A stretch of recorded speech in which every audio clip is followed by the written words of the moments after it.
Hello, this is WVEA President Dale Lee, and it's Wednesday, March 13th, 2019. I just wanted to do a little recap of the legislative session and talk about where we go from here. As everyone knows, the regular session of the legislature ended Saturday night at midnight. They did pass a number of education-related bills, and you can find a list of those on the WVEA's website in the Legislative Update section.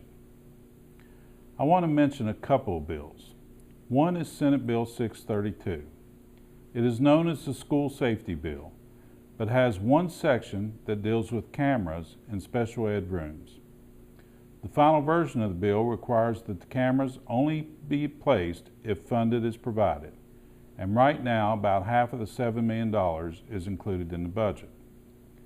The House version would have allowed only the principal to view the video, but the Senate would not agree with that, and the final version of the bill allows parents to look at the video of an alleged incident.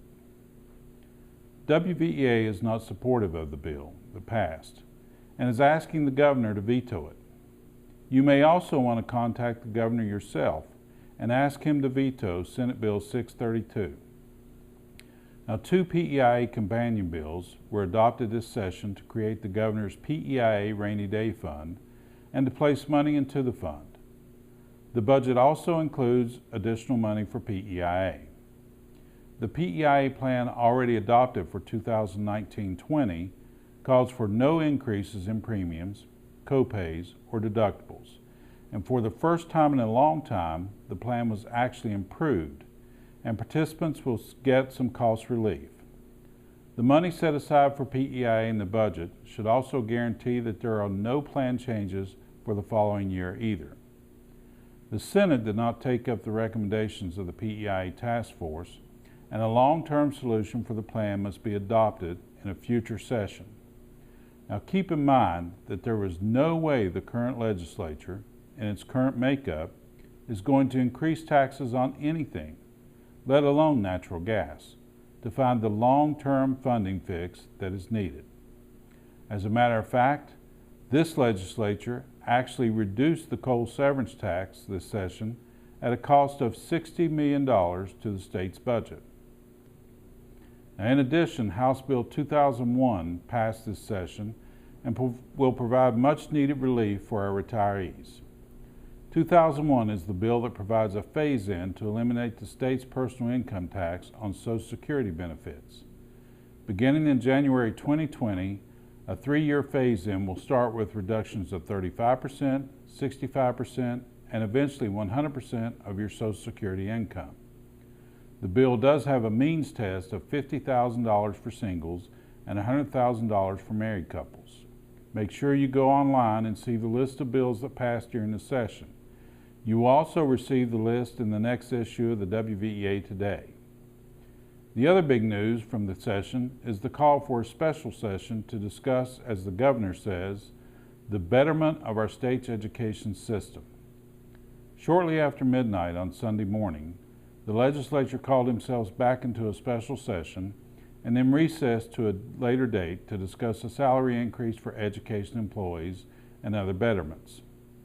A specific date has not been set for them to come back for this special session, but many are speculating that it will be scheduled around the May interims, which have also not been scheduled yet.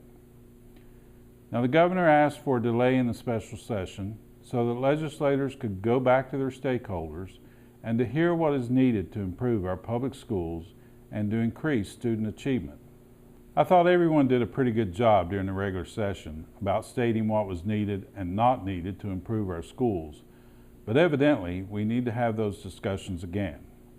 We have asked our locals to work together to hold stakeholder forums in each of the state's 17 senatorial districts and to invite their legislators, both the House and the Senate, parents, and other concerned citizens. We have structured discussions planned and ways to capture comments from participants.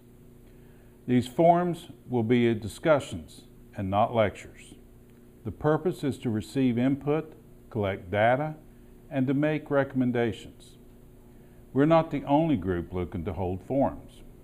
The Department of Education has announced 7 forums, with the first one beginning on Monday at Cabell Midland, and you are expected to pre-register. Even legislators are looking to hold forums on their own. You can find information on all the forums and information on the special session on the home page of the WVEA website. I can't stress to you enough the importance of having good turnouts at these meetings. Even though you've already stated what helps and harms our schools, you need to be at every forum reiterating your position. Certain legislators are still enamored with the ideas of charter schools and ESAs, and they will be looking to get their supporters out. We need to be out there in order to get the voice of the stakeholders in the room and to balance some of the nonsense being said by others outside of the profession. While Senate Bill 451 died in the House, many of the components of the bill could well be resurrected in the special session. Quite honestly, some of the provisions from the bill are good and would have been beneficial to our schools. But we could never get to the point where we were just dealing with the good parts. In all honesty, that may be the case again, and that is why it is so important to attend these forums and to keep in contact with your legislators. We must do a better job of working our legislators year-round and having them interact with education employees. We have to communicate and build relationships with our elected leaders, be they friends or perceived foes. And we must get a majority of each chamber voting with us on our issues. And in order to do that, we must build a bipartisan coalition. Now look at the Senate. We have 16 solid votes in the Senate on our issues. If only one more senator was in our camp, the omnibus education bill would have died on a 17-17 vote. Just one more vote, and none of the action on Senate Bill 451 would have been necessary. It's a very different scenario in the House, where we have built a coalition of Democrats and Republicans and can get 50 to 55 votes on many of our important issues. That coalition didn't come about by chance, and it won't stay together without reinforcement and constituent outreach.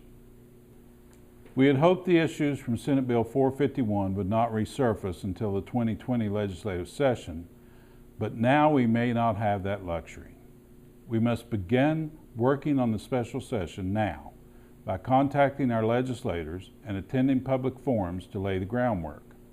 It's as if the game has gone into overtime, and we have to work equally hard in order to preserve the victory that we had on the House floor. We have to work together, and every local and every employee has to do their part for us to be successful. I'm confident that that will happen and that we can prevail once again. Thank you for all you do for your students and for public education, and stay tuned for more information.